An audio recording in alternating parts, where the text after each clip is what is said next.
Welcome to It's Bloody Complicated, the Compass podcast. I'm Neal Lawson, I'm the director of Compass, and this is the first episode of a new series where we speak with leading voices from the progressive movement. We'll be talking to politicians, activists, thinkers and journalists about current issues, their views and how we push the progressive agenda forward. And yes, how bloody complicated that is, and our job is to make it that bit simpler. These conversations take place monthly with live access for our members who can put their own questions directly to our guests. If you'd like to participate in a live call, go to action.compassonline.org.uk/podcast to join Compass today and to participate in the next call. Otherwise, sit back, relax and enjoy the conversation. So I'll kick off and I'll introduce Clive Lewis, who is the Labour MP for Norwich South. He's also the Labour's front bench Treasury spokesperson on environment issues. He was a recent early candidate for the Labour leadership. He's been quite a long time associated with Compass. He was on our management committee for a while and actually even turned up once or twice. Clive, welcome this evening.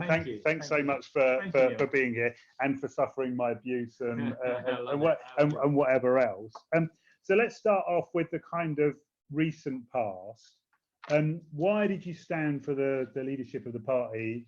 You know, what was your kind of take on what had happened, and what were you trying to get across in terms of, you know, using that as a platform and an opportunity to begin to say some stuff about new politics? I stood, I would say, because I did do the rounds with most of the kind of front runner candidates that were going to stand, Keir, Emily, some of the others, and I asked them, you know, I said to them, what are your views on these issues? Do we agree? We didn't. Or they weren't going to raise them. And I think, you know, we can see after however many years of this Labour leadership competition that we've had, that some of those issues haven't been raised. So I stood knowing, you know, that I didn't have the infrastructure, didn't have the depth, hadn't been planning for months or years, but knew that there was a window of opportunity to be able to put some things on the agenda and maybe spark something which would have perhaps got me over the line at that first stage and into the second round. I think we sparked something, but unfortunately the deadwood of the PLP, am I allowed to say that? No, you're not. Don't. Didn't catch, didn't catch, and so it just kind of went out. But you know, look, there were a couple of key things for me which were about the culture of the party, and then unless we changed the culture of the party, we weren't going to be able to convincingly change the country. So we had to transform ourselves. I know that sounds kind of very New Labour.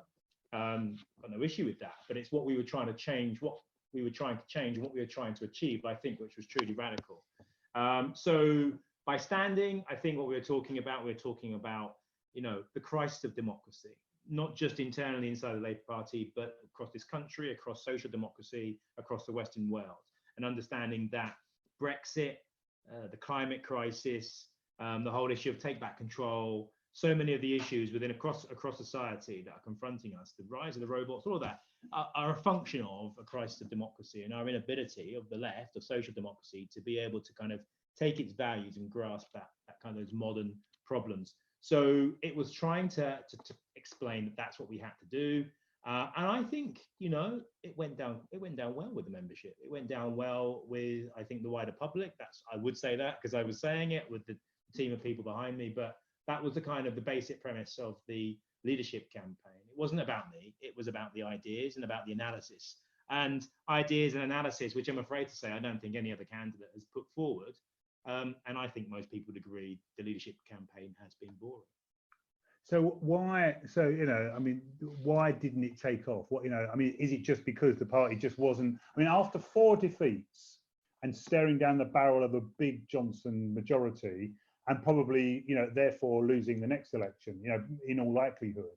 Why is the Labour Party not ready to begin to talk about PR, you know, sufficiently, progressive alliances, you know, effectively, you know, really green, deep green politics? Because it is, but the PLP isn't. And it's not just about blaming the PLP. Look, obviously, you know, I take some of the blame in terms of, you know, preparation, in terms of the last 5 years I've had. It's been a roller coaster. I'll be open about that. I've been up and down.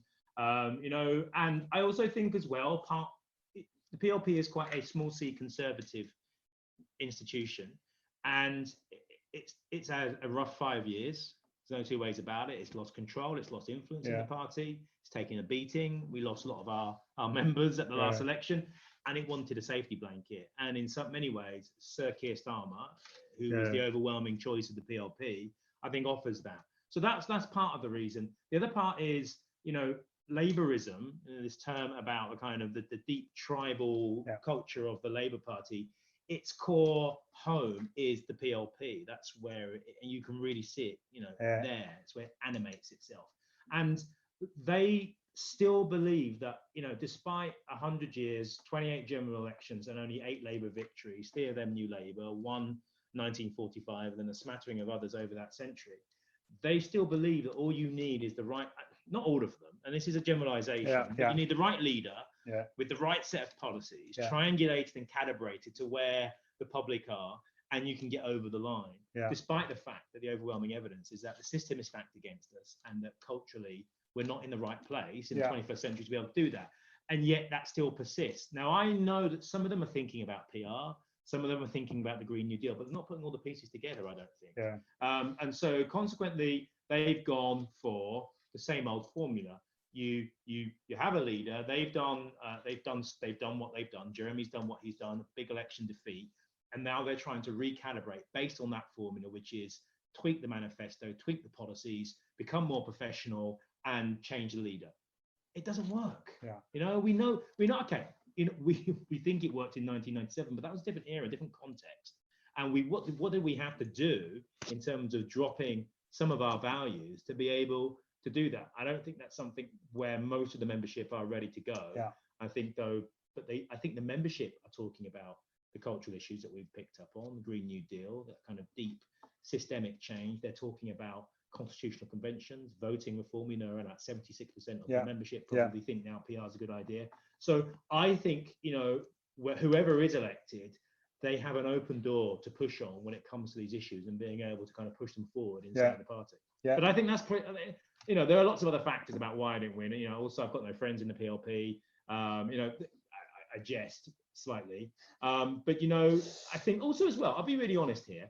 I also think as well, when I was talking to some colleagues who'd also told me to kind of go for it, and then when the nominations came up, they're like, I'm not sure. I'm like, what? What's going on? I think you begin to see how in politics at the moment, people, it's not a revelation, but people shift to where they think the power is going to be. Yeah, sure. And I think it was very clear. I think, Keir's been a front runner for a long time. Yeah. And I think that's where, people shift where they think the power is going to be. Yeah. Yeah. And so last one from me, what are you going to be doing now? So you've set some agendas running, what for you in terms of seeing those through, developing those through, etc. Okay, that's a really broad, long-term kind of answer and project. I think some of the things that we're doing now, it's about deepening and working through on the Green New Deal. That's part of it. Who are you working with, Caroline? I'm working with Caroline Lucas on that. So we've got our own private members bill that we've done together jointly, which is going to be the kind of the gold. And that was a bit of a leap for you, wasn't it? There was a few Labour people who didn't like that, wasn't there? So my current boss wasn't too keen on that. John wasn't keen on that. I understand why. We announced it, a few weeks before the local elections back then. I could see, he thought that was going to be ammunition for the Greens, and they're thinking about, the results and how that. But to be quite frank, the climate crisis and pushing that agenda is one of the most important things that we can confront us in politics at the moment, and have to. So I'm doing that with Caroline Lucas. We're kind of deepening that, working with the Green New Deal group, the ones that came up with the idea more than 10 years ago, and Pettifo and others, working with them to try and make sure that whoever comes into power, whether it's this government, whether it's a Labour government, that there is a body of legislation or proto-legislation, which is the kind of the gold standard of what a Green New Deal should look like. And it will grow, and it will change, and it will evolve over time. And so we're pushing that. We're going around to different local authorities, starting with Nottingham, looking at best practice and trying to put together how to do a Green New Deal in this country, and looking at best practice in different local authorities. And then we can then work out what we need to do to challenge the government in part to give local authorities, give local people the power, the resources that they need to be able to do a Green New Deal. And I think that's a really important thing. Something else I'm working on is on the BBC campaign. So the Save the BBC campaign, government looking to abolish or to decriminalise the licence fee. I think this is a massive issue. And I think I know a lot of people are quite angry with the BBC or BBC News output. And I think it's a calculation by government that people won't step up and defend public service broadcasting. I think that would be wrong. And I think, if we lose the BBC, then that opens the door to all kinds of bad politics. They've got issues with big data, big tech companies, fake news. You can see that this would be a strategic, scorcher for the right if they can get rid of the BBC. And whatever we think of public service broadcast of the BBC, I think public service broadcasting as a principle and what we've established here in this country is something worth defending. Yes, it needs reforming massively, dramatically, but the principle and the concept of a publicly funded public service broadcast TV and radio and broadcast is massively important. So I'm working on that. And then also as well, it's about, trying to kind of bring together what some of you may have read Jeremy Gilbert's article in The Guardian, and he talked about the leadership contest the last kind of few years has kind of thrown up the factions within the Labour Party. And one of the new ones that's come out is this so-called radical left, which isn't kind of part of the orthodox kind of so-called Corbyn left, if you want the old left. It's a new green, democratic, pluralist, intellectually curious left. And that's not to say that other parts of the left aren't intellectually curious or democratic, but these are some of the kind of, I don't think anyone quite knows what it actually looks like. And I think that's a body of work that I want to work with to try and pick out what this new left, this 21st century left looks like, and whether we can begin to grow it, whether we can begin to shape it and make it a force, not just inside the Labour Party, but inside British politics. And I think it's really exciting. So, and then just go on from that, you're doing some work in terms of Labour and PR? Yes, sorry, how could I forget that? So one of the things that came out of the leadership drive was this whole notion of a crisis of democracy.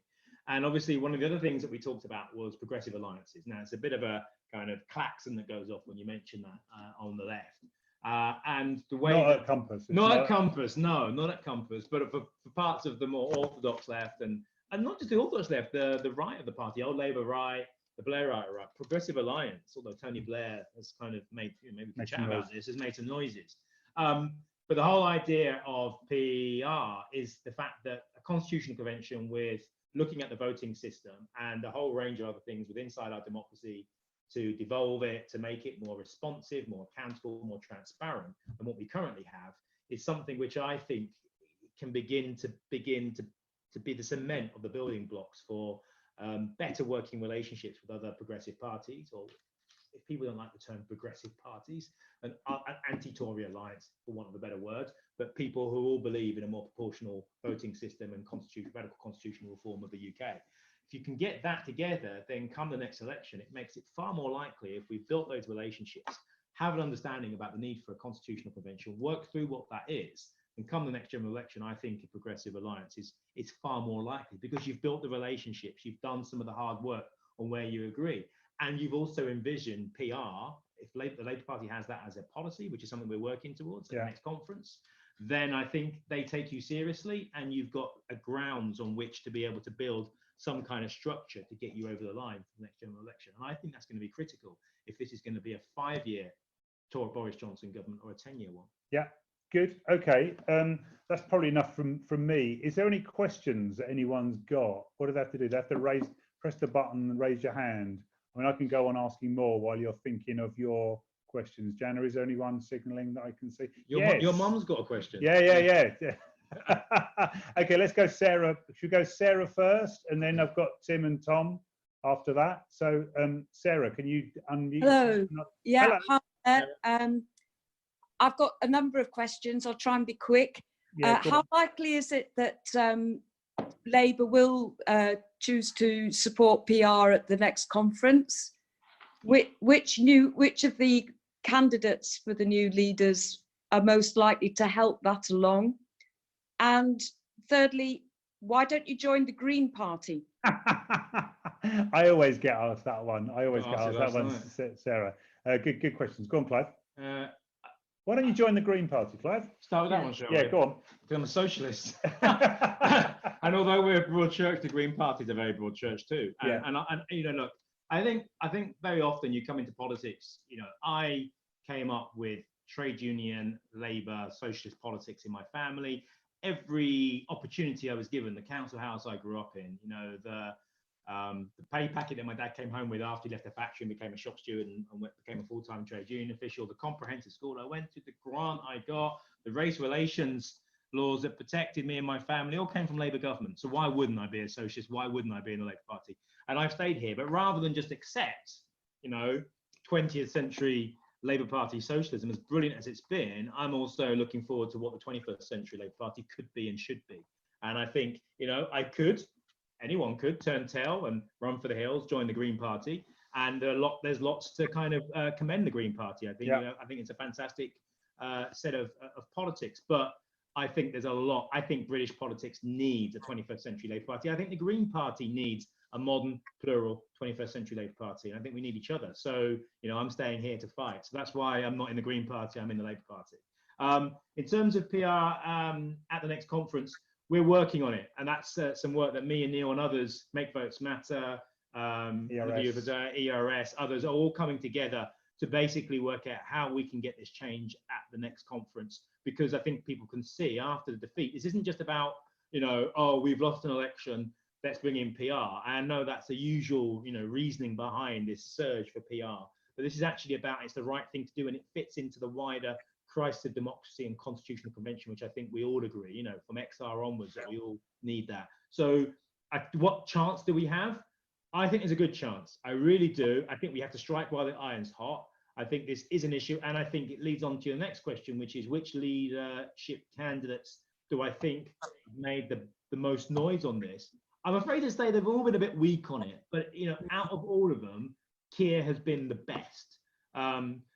I think, you know, I think Rebecca has talked as really good. Well, what about Scotland? She's kind of picked up on some of the stuff that I was saying about real devolution, letting the Scottish Labour Party choose about its way forward on this. And I think overall, though, on a more proportional system, the strongest wording has come from Keir. I mean, I'm just being factual here. Elisa said some stuff, but I think Lisa's more sceptical about it. So that's a good thing, given that we think Keir's probably going to win. I think we're hopefully pushing on an open door. And if that's the case, then that will add to the momentum that we can begin to build up as we come to conference. So I think there's a good chance. Okay. Tom, do you want to unmute yourself and ask a question? Oh, Tim's back as well. So Tom first and then Tim. Thanks, Tom. Hi, Clive, I think what you're doing is great for the Labour Party. In terms of CLP activity, what would you say are, the top 3 things we should be doing in CLPs to try and push the agenda that you're describing, which I think is completely the right agenda? Okay, yeah, top 3 things, really good. I think the first thing is PR. So if you haven't got policy in your CLP on PR, I mean, but I think it's not just about getting the policy through, as important as that is, so that you've got CLP policy on it. It's also about having, I would say in the run up to it, conversations in your party, changing the culture of your party to, rather than just having a confrontational motion between the first past the posters and the PRers. Why don't you have a series of talks where you can look at different systems, you can look at what the benefits, what the disadvantages are, and have a conversation as a party, and then go to the actual motion and debate. So get the process of people actually being engaged in why, but also as well bring in the rest of the Constitutional Convention, the other areas this could be a part of, and why this could be beneficial. You know, also talk about the fact that it isn't a silver bullet, it's not a panacea for everything. There are other problems that come with PR. I think we have to be really open and honest about this. So that's the first thing. I think the second thing is, I would say beginning to prepare the grounds to talk about a more plural approach to politics. I really think PR kind of leads into that, because people would approach PR with a first past the post mentality politically. When they look at other political parties, it's very hard for people to comprehend that under PR, a more collaborative form of working is possible.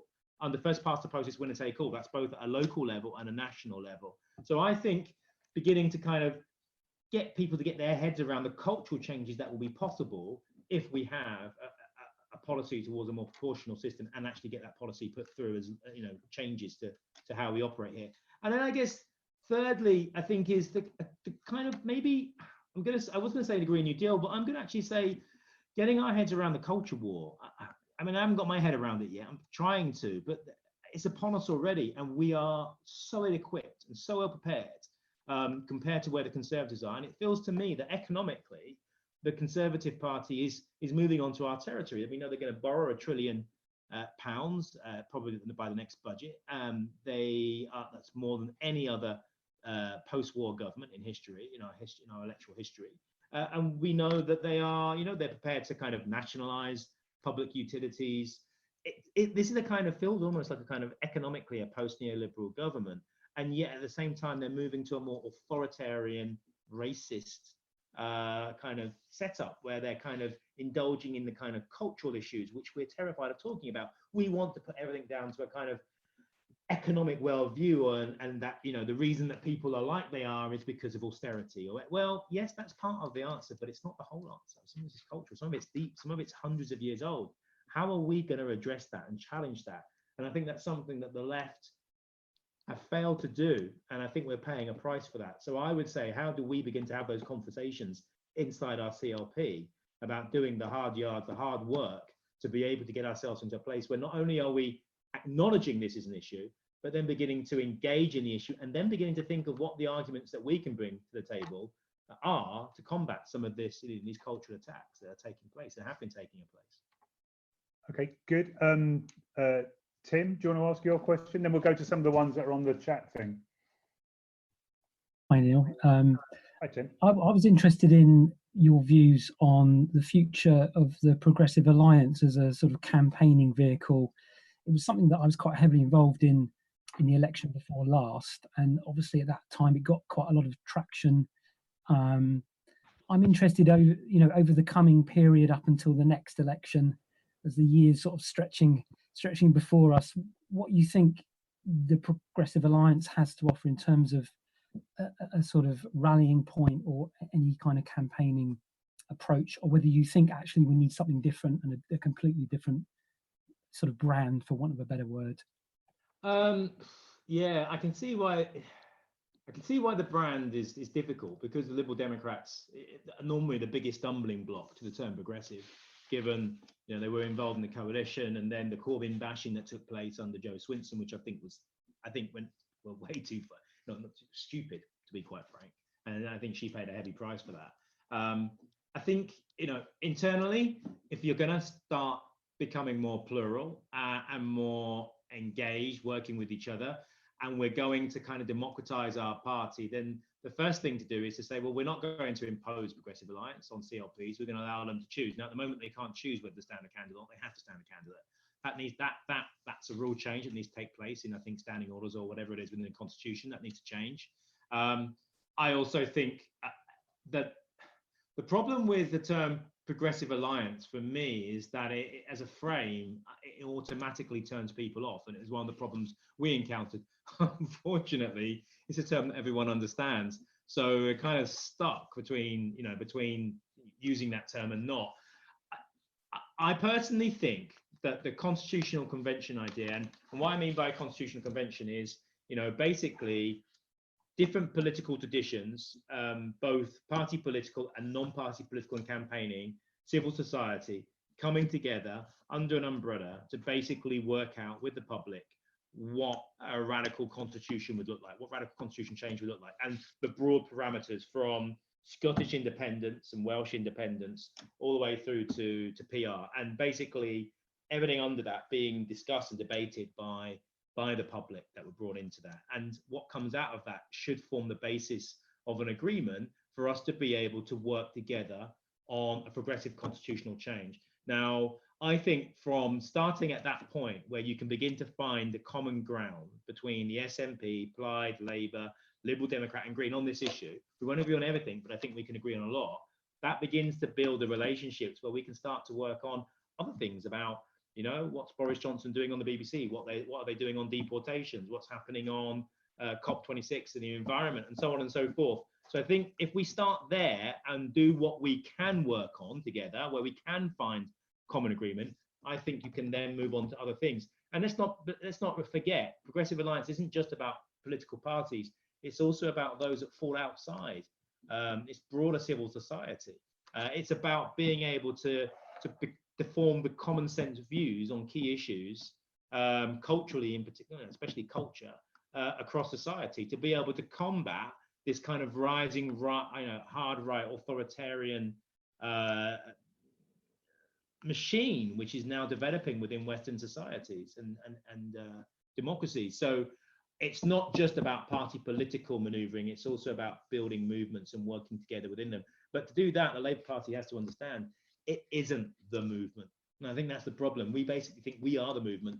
Anyone outside it, any of the minnows outside of it are irrelevant. We now need to understand that we're part of a wider ecosystem. Yes, we're a big beast in that ecosystem, but we need to work and play nicely with others if we want to achieve what we want to achieve. Because we're no longer living in the 20th century kind of Fordist approach to politics. It's moved on, it's changed, and we have to do that as well. So I think that's how I would approach Progressive Alliance. Okay, good stuff.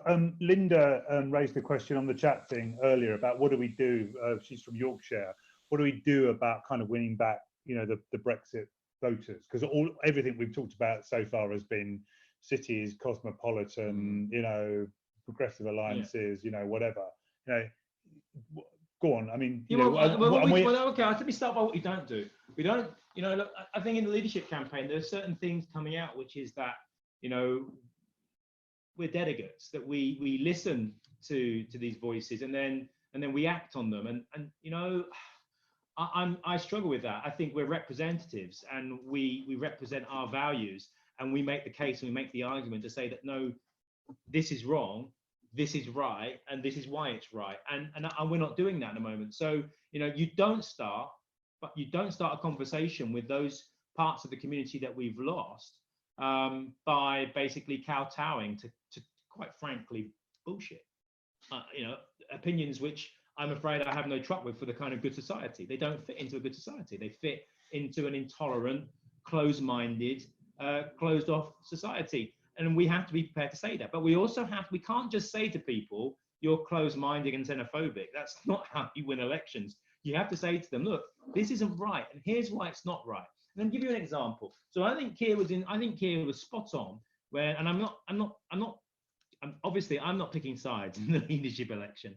But I'm going to pick out something which I was pleasantly surprised to see, which was Keir challenging the Conservatives who basically said, we will define whether you can come into this country based on how much you're worth to an employer. That's what they've said, or what the employer thinks you're worth. So if you can earn this much, you can come into the country. If you don't earn this much, you can't come into the country. Now, there are a lot of people, perhaps in those communities, that think, well, if this gets immigration down, brilliant, bring it on. Don't let them into the country unless they earn that. Okay, fine. Well, Keir said you shouldn't judge people, shouldn't value people according to what they can earn. I agree with him, but that's not going to cut through into those communities that have voted for Brexit. There's another layer that's needed. And the argument I would make is that what we need to start saying to people is that, listen, if Tony Benn said, if you want to see what your government would truly do to you, genuinely do to you, if you could get away with it, look at what they do to migrants, immigrants, and asylum seekers. And I think what we need to make the case is, if the Conservatives, if the right can make the case for judging people's value based on what they can earn, then it's only a couple of steps away before they say, well, we've accepted that principle now for these people. Well, let's say you're not going to be able to access top-level NHS care unless you earn above 30 grand a year. If you earn less than 30 grand a year, well, you'll get basic health care because that's what you're worth. But if you don't earn above 30, then you won't be able to access the kind of NHS plus services. And I think that's what we need to explain to people, which is that what they're doing to this group will eventually affect you. And this is why there has to be an alternative, which is inclusive, which is progressive, which treats everyone in the same way, fairly and decently and humanely. And that's a case, we have to start making those arguments. We have to start thinking what the counters are. And we're not doing that at the moment. We're just saying, well, these people are angry because of austerity. Well, yes, they are, but there's a lot more to it than that. And I think it's about doing that. So I guess what I'm trying to say, the way we're going to win back those communities isn't simply by kowtowing. Yes, it's about better organization. Yes, it's about having good leadership. Yes, it's about having good candidates. Yes, it's about having a good ground game. All of those other factors, but it's also about challenging and beginning to win over the rest of civil society, others, to make the positions that we adopt common sense, so that people say, yes, they are right. And I think that's what we're not doing at the moment. And until we do that, we're not going to begin to win back those communities. You're not going to win them back by telling them they're right, because if you do that, if you say to them, or kind of pander to where they are on issues like immigration, they'll say, great, I knew I was right, I'll vote Tory, because they're going to deliver. You're all over the place on this. So we've got to pick a side and fight for it. Simple as that. It's not easy. And in a 5-year cycle, it's going to be an uphill struggle. I think just one last thing.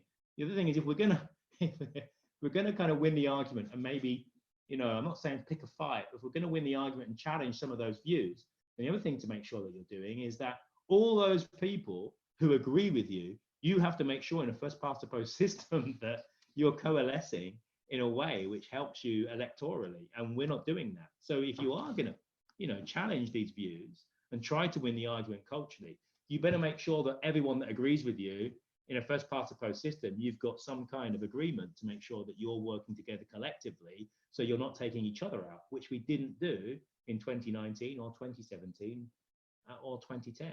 Okay, couple back to the Labour Party now. Eliza asks, is Keir going to give you a job in the shadow cabinet? Okay, hold on. I don't know, is the honest answer. And do you want him to? Well, I could get a job, minister responsible for sewage. Now, there is someone in the PLP that probably goes, "What do you mean? It's a really good job." And I'm not being offensive. It depends on the job. There are certain things I'm interested in. I can do a lot from the back benches. Doesn't mean you have to sit there and take pot shots. You can be supportive, but it means that you can do organising stuff. You can do progressive alliance building. You can work towards the PR at conference. And I can do the G&D private members bill with Caroline. There's 101 things I can do. And I think I've never really been a backbencher before. When I first came in, I pretty quickly ended up in Jeremy Corbyn's front bench. Then I had a short spell off it after I resigned over Brexit. And then I was back on the front bench with John Mack and the Treasury team. So I think in that period where I was a backbencher, I was a bit all over the place, because I was like, well, what do I do?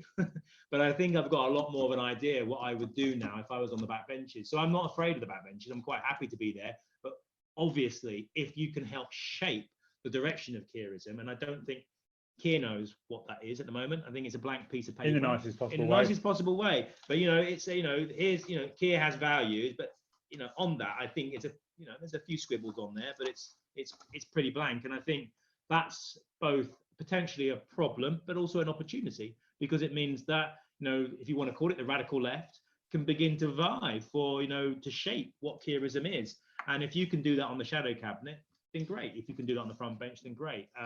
But I want to be in a role that I'm interested in. And just on that, I can't quite find the question that James typed in, but he was effectively saying, does this new kind of radical left, does it need its own organising body? Can momentum be it, or does it need something new? I think you need to learn to walk before you run. And I think the first thing to do is to scope out what radical socialism is, what the radical left is. No one knows. I've outlined a couple of values.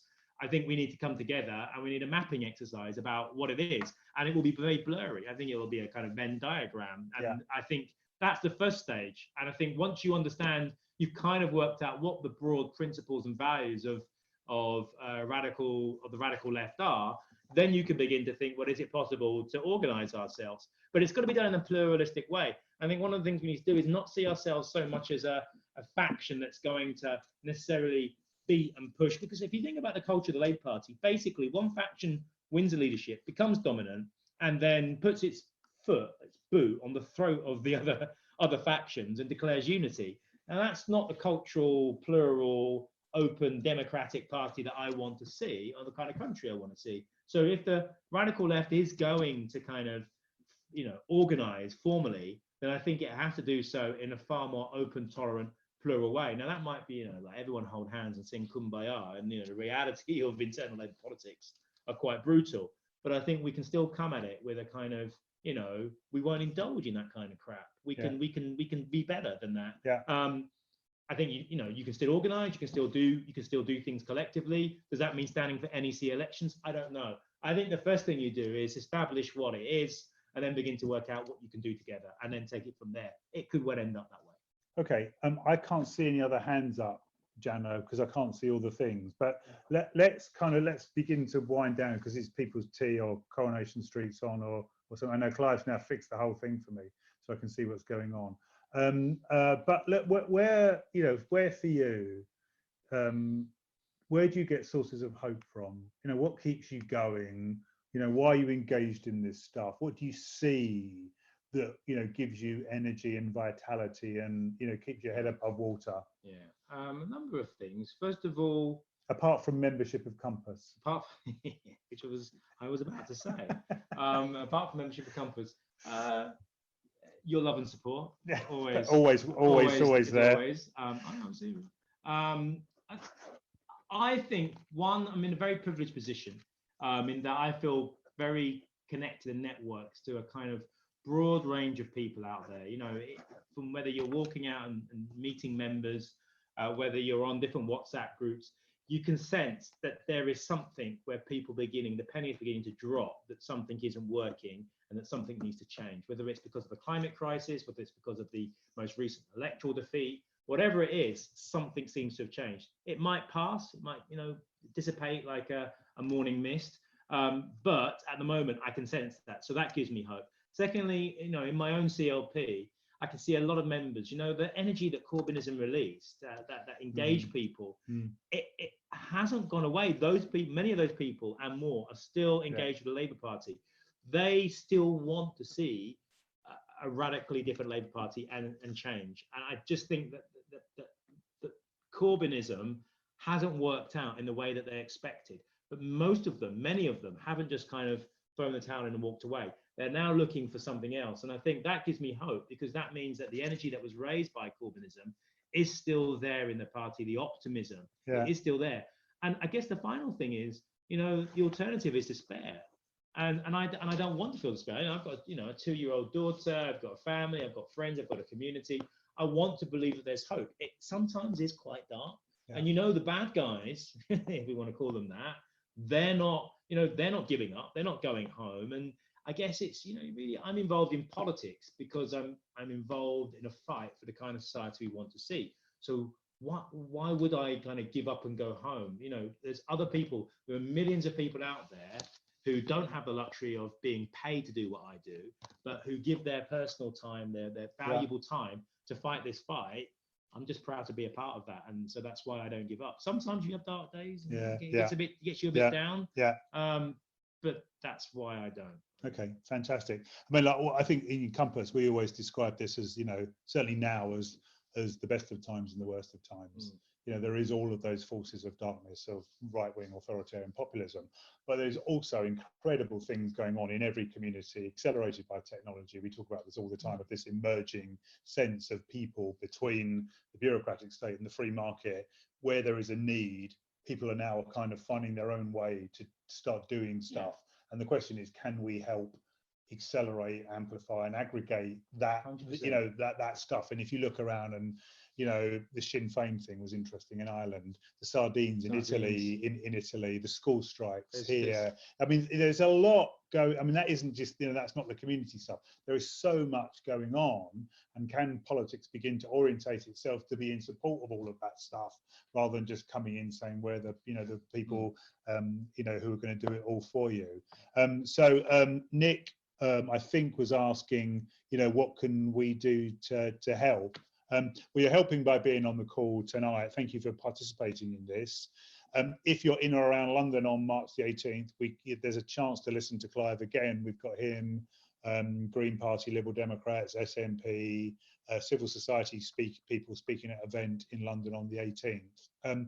Wherever you are, if you're interested in developing some of this stuff locally, as Clive was suggesting, get in touch with me, Remco, or Jack or Grace in the office, and we'll help you kind of connect you to other local people about local work around progressive alliances, and we can put you in touch with other people that have done that successfully.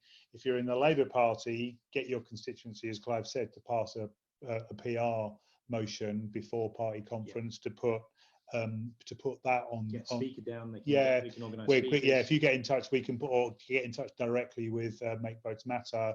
They'll get you a speaker to have a debate, because that is, as Clive said, it's not a silver bullet, but it's tactically really, really important.